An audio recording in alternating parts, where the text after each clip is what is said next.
എടാ എന്നാടാ വിഷമം? ആ തുറന്നു പറയ്. നീ ഇന്നിങ്ങനെ തല പുകഞ്ഞിരിക്കുന്നു. ഒന്നുമില്ലടാ, എനക്ക് ഭ്രാന്ത് പോലെ ആവുന്നു. ആ ഭ്രാന്തിന് എന്തെങ്കിലും കാരണം ഉണ്ടാവില്ലേ? നീ ഒന്ന് പറയേ. എടാ കുറച്ചു ദിവസമായി എന്തോ ഒരു ഡിപ്രഷൻ പോലെ. എന്തു പറയുമ്പോഴും എനിക്കൊരു ദേഷ്യം പോലെ. എന്താണ് അങ്ങനെ? അതിന് ഒറ്റക്കാരിയ പ്രശ്നമല്ലോ, നിന്റെ ചിന്ത, അമിതമായ ചിന്ത. അത് നീ ഒഴിവാക്ക്. എനക്കും ഉണ്ട് പ്രശ്നം, നിനക്കും ഉണ്ട് പ്രശ്നം. എനക്ക് ഒരുപാട് പ്രശ്നമുണ്ട് നിന്നേക്കാളും. പക്ഷേ ഞാൻ നിന്നെ പോലെ ഭ്രാന്ത് പോലെ കളിക്കുന്നുണ്ടോ? അത് ശരിയാണ്.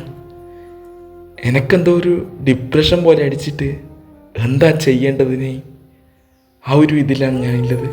നീയില്ലേ ഇപ്പൊ ചെയ്യേണ്ടത്? അനാവശ്യ ചിന്തകൾ ഒഴിവാക്ക്, തള്ളിക്കളയി. എന്നിട്ട് ഒറ്റ ജീവിതേ ഉള്ളൂ, അത് ജീവിച്ച് കാണിക്ക്. നമ്മളെല്ലാം ഭൂമിയിലെ അതിഥികളല്ലേ, നമുക്ക് ഈ ഭൂമിയെ സ്വർഗമാക്കാം. നിന്നെ പോലെ ഒരുപാട് പേരുണ്ട്, അവരൊക്കെ ശ്രദ്ധിക്കണേ. ചിന്തിച്ച് ഭ്രാന്താവലി എന്തിനി? നമ്മൾ പരമാവധി ജീവിച്ച് കാണിക്കുക സന്തോഷത്തോടെ. അത് ഭയങ്കര വിജയമായിരിക്കുണ്ടാ.